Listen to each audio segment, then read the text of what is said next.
The father. Many ideas come to mind when we hear the name. Some of us think of our dads, maybe we think of a holy man, or maybe we think of something else entirely. The importance of a good fatherly influence in our lives cannot be overlooked. The rise in single-parent households around the world is leading to a generation of men who feel more lost, confused, and without guidance than ever before. This problem is compounded by the changes in our social landscape, the emergence of new technologies and systems of government. But what does the father represent? And how come there is such a difference in emotions and thoughts when we hear the word? Today, I want to talk about the father archetype and its significance in storytelling as well as our daily lives. But first, we have to understand what an archetype is. Archetypes are classified as a statement, pattern of behavior, prototype, or main model that other statements, patterns of behavior, and objects copy, emulate, or merge into. The importance of archetypes is not only that they are inseparable from storytelling and character building, but how they permeate our reality and are useful tools for understanding patterns of behavior and complexes. This is why we gravitate to certain characters. They usually possess some trait or lifestyle we long for, or they exhibit traits or behaviors that our society does not allow but are within our nature and seek expression. This is one of the reasons we are drawn to anti-heroes and villains, who as children we may root against, but as adults understand more and relate to. The father archetype is no different. Many young people, and especially men, gravitate towards masculine and wise characters as a model and framework to base themselves off of.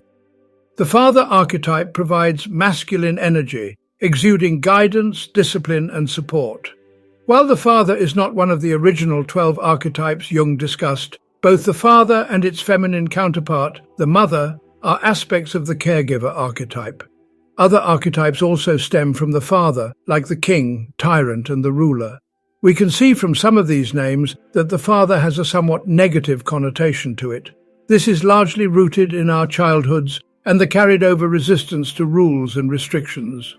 However, there is truth to these negative feelings as well, as human history has been plagued with tyrants, malevolent rulers, and kings. Much like how the absence of a strong father in a child's life can result in resistance or unhealthy obsession to masculine principles or practices in their adult life, the same can be said about the mother, both of which can result in codependence disorders and irrational hatred of the opposite sex. Something we see much more today is the inability for men to mature fully when reaching adulthood. The cause of this is due to many factors, but I believe a lack of strong parental figures, and especially a strong father figure, can lead to deleterious outcomes in a person's life. Many men who were raised by their mothers or were ignored by them can grow up to view women as more of caretakers than partners and use them as emotional and psychological objects. The abundance of men who spend money on sites like OnlyFans or online girlfriend services is nauseatingly high. While we assume this is merely sexual in nature, I believe there is a deeper emotional drive for companionship that is voyeuristic and unhealthy. With endless amounts of free sexual content on the internet, the idea that these transactions are merely sexual falls flat. This disoriented and immature view of sexuality is almost always rooted in a deficient childhood structure or trauma. When a strong father figure is absent during the phases of a person's development, we see a child that is usually unequipped for adulthood, and this typically shows itself in one of two ways. One being someone who can't seem to grow up, or what I would call Peter Pan syndrome. They latch on to objects or behaviors from one's childhood. They may have immature views of the opposite sex and relationships. They may lack confidence in themselves and may wish to remain in the nest for as long as possible. The role of the mother and father is to nurture the child to the point they are able to fend for themselves. When one parental aspect is dysfunctional, there is almost always consequences down the line. There is a big difference between liking something from one's childhood and being obsessed with it. We all cherish certain memories from our youth, but adults that have the sensibilities of children and cannot adapt to the realities of adulthood are by definition dysfunctional. It is of no surprise that across all races and cultures, those who grow up without fathers are more likely to end up incarcerated. This touches upon the other side of the spectrum, where another form of immaturity can present itself. The child and eventual adult can present a higher propensity for crime, civil disobedience, risk-taking behaviors, as well as antisocial behaviors. Part of the reason for this is not being rewarded or disciplined for certain actions during development. The other part, I believe, largely has to do with resentment for fatherly structures, like law and government, something the child likely lacked growing up. Just to be clear, just because you didn't have a father or didn't have a positive father figure does not mean you will necessarily have these issues or any at all, but it is extremely likely there will be some kind of dysfunction emotionally or psychologically in your life. So, while it is not hard to see the importance of a father figure in the real world, it is even more clear in storytelling and fiction. What would Frodo be without Gandalf? What would Harry be without Dumbledore? What would Batman be without Alfred? The X-Men without Xavier? Spider-Man without Uncle Ben? Daniel without Mr. Miyagi? In all instances, the father figure is not biological, and we see characters that do not have biological parents of their own. Youth with great power and potential, but also with the potential to use their powers for the wrong reasons. Something many great heroes and villains share is innate potential and gifts. Though the heroes are usually classed as underdogs, this is rather deceptive, as almost every main character is gifted in some way or led by gifted people. I think one of the pivotal differences between the hero and the villain is the presence or absence of a positive male figure in their lives. Many times, the hero is very much a blank slate or neutral. With a small push in either direction, they could be led down a completely different path. It is Uncle Ben's lessons and ultimate sacrifice that gives Peter his moral compass. With great power comes great responsibility. It is Gandalf that motivates Frodo towards his destiny and acts as a wise mentor and father figure to him. In the case of Harry Potter, Dumbledore serves as not only a protector and parental figure to Harry, but helps him develop the tools and skills, sometimes indirectly, necessary for his success. While these figures may better fit the role of the mentor or sage archetype, they also fit the father archetype just as much, if not more, and this is clearly seen in all the examples above. Of course, it is not just the father in these examples that aid in the character's development. We have to give a large amount of credit to the antagonist that supplies the conflict for growth, and also the friends and teachers the hero meets along the way. But it is the father figure that truly awakens the character's power through the greatest lesson a father can provide, the importance of sacrifice. It is almost always the case that the sacrifices of the father figure in the hero's life will result in their motivation to action or the wisdom to complete their mission in life. While the hero possesses innate talents and ability, it is usually through the guidance, discipline, and ultimate sacrifices the father provides that help the character fully realize their own potential and gives them the tools or framework to make their goals possible. Much like the father who in some way sacrifices for the hero models their father and does the same, sacrificing comfort and personal desires for the greater good. This passing of the torch is critical to not only our own lives, but in character development and storytelling as well. However, the same can be said about a negative father figure who passes down their beliefs and dysfunctional thinking onto their own children or surrogate children. The counter to Mufasa is Scar, Voldemort to Dumbledore, Sauron to Gandalf, John Kreese to Mr. Miyagi. We can also see the different results in the offspring they produce and philosophy they embody. As discussed previously, the large majority of hero characters do not have biological parents in their lives, but instead possess surrogate parental figures, especially the father. I also stated how villains and heroes share similar talents and tragic origins. It would seem that the influence of a strong, positive male figure at some point in their younger lives pushed them towards good instead of evil, whereas villains did not have this or instead had a negative male figure in their lives. And while they do not have children of their own, they have or produce offspring in some form or another. The hyenas with Scar, Voldemort's Death Eaters, the orcs for Sauron, John Kreese's student Johnny, even Jesse Pinkman in Breaking Bad, who is in a twisted way a son to Walter's alter ego. So while the father can be an extremely positive, protective and motivating figure, a dysfunctional father can be controlling, violent and Machiavellian in nature. One of the best examples in literary fiction depicting the duality of the father is seen in To Kill a Mockingbird. On one hand, we have Atticus Finch, a single father of 2 children.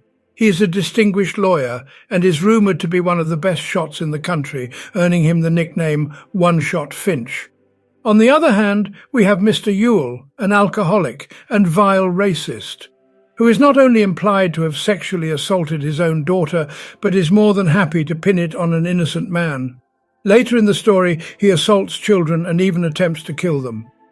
The story of To Kill a Mockingbird also parallels some tropes of classic westerns. A conflict in a small town, a sheriff, a gunslinger, and a villain. While some obvious comparisons are drawn between Atticus and the gunslinger archetype, like him being a crack shot, there are some more subtle ones as well. His white attire stands in stark contrast to Mr. Ewell's dark jacket and dishevelled appearance. This was seen many times in classic westerns as a way of showing the duality of man, but also showing the fight between good and evil as well. Atticus takes the gunslinger archetype in a somewhat different direction, presenting himself as a modern-day cowboy who, while capable of efficient violence, opts for the rule of law and rationality instead. So why is this significant to the father archetype? Atticus' entire crusade to save an innocent man is not merely based in justice and law, but what those things represent. Law and government are masculine in nature and when used correctly can embody the best traits of masculinity: honour, truthfulness, sacrifice and protection. But Atticus' real motives lie in his children. Atticus doesn't want his children growing up in a world where the rule of law is defective, biased and evil.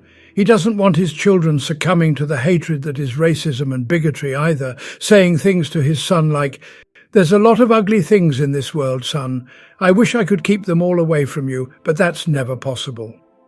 In To Kill a Mockingbird, the old-fashioned idea of a rugged man is replaced with a more modern one. A reserved, classy and refined individual is presented as the hero. This is in contrast to the violent, drinking, closed-minded and confrontational Mr. Ewell. While we are not shown Atticus' father in the story, nor is he mentioned, I believe the law, and what the law stands for, acts as Atticus' father figure. He himself embodies the ideal picture of a lawyer, well-dressed, well-spoken, truth-oriented and honourable. He models this surrogate father figure and uses its teachings and lessons to navigate his life and navigate himself towards his goal. But beneath Atticus' well-dressed and well-spoken demeanour is a man with a more rugged and traditional philosophy, saying things like, "Courage is not a man with a gun in his hand. It's knowing you're licked before you begin, but you begin anyway, and you see it through no matter what. You rarely win, but sometimes you do." So, while there is many ways to interpret and view To Kill a Mockingbird, to me it has another meaning underlying the entire story, and that's what great stories are capable of, making you see something new each time you encounter it. And like To Kill a Mockingbird, a dysfunctional rule of law can be seen clearly in our own society and around the world, but also in stories like George Orwell's 1984, which is an extreme example of a negative father archetype in government. Tyrannical rulers, a police state and fascism are just a few words that describe a negative patriarchal government. Anarchy, rampant crime, corruption and communism are some of the words that describe the other end of the spectrum in relation to the father archetype in government. Cults are another example of unhealthy patriarchal hierarchy. A great fictional example of this would be Joseph Seed from Far Cry 5 and countless real-life examples, one of which being the Manson family. And while cults are not governmental bodies, they function in similar ways: rules, structure, reward and punishment. But why does this matter to you and me? How does this apply to our lives? Storytelling is a way of telling truths about the human condition in dramatized or romantic ways. These characters serve as useful tools for us to compare our own behaviors and experiences to in a detached and contemplative way. Many times they serve as role models when none exist in our daily lives. In the case of the father, we can learn about what kinds of behaviors and attitudes result in truth and success by watching characters that embody these principles. Because the story of the hero, the wise old man, the father, the mentor, the villain, the lover, the jester, and so on, have been a constant in our stories since the conception of storytelling itself. While these are not substitutes for reality, they may help those lost get a better grasp of what the father stands for and how to begin working towards a better relationship with it. Because in today's world, we lack good role models for men. This is because many traditions held for centuries that provided stability for society are under massive reformation, for better or for worse. So, in conclusion, archetypes can help us recognize patterns in the world and in our own lives. They can be examined and studied, embodied or denied. Regardless, they are at the core of the stories we enjoy and act as waves that carry our hearts and stimulate our souls. While represented in images, words or characters, they embody a life of their own, which seems to permeate our own reality and may make us question if we create archetypes or if they create us. In the case of the father, the ultimate lesson is not based in parental lineage or even age and status, but what the father stands for and how we impart that wisdom onto others. The examples we set and the things we do when nobody is looking are what truly define our character. A true father lives by a code of sacrifice and teaches the value of such to others. The sacrifices we make do not have to be world-changing or detrimental to our health. The sacrifices a father makes are usually small but significant ones.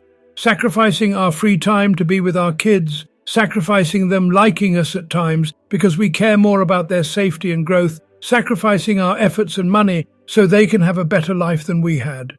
We can also be a father to others by sacrificing some of our own pettiness and desires to be right, and instead aim to teach others through patience and wisdom. While these efforts may go unappreciated or unrecognized, we do them anyways because we know the value of it and know that many times ourselves we too dismiss the wisdom of a helping hand in favor of our own ignorance. I'm extremely grateful at the amount of support and kind words you all have shared with me. To think my first video was made on a whim with no expectation only goes to show the unexpected paths life can lead us down. It is truly wonderful to see so many people working towards improving themselves, and even if they disagree with me, have usually done so with respect and tactfulness.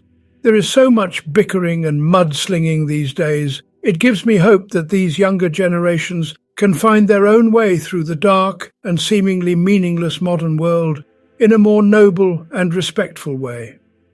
I thank you all for watching, and I hope God blesses you with a wonderful day.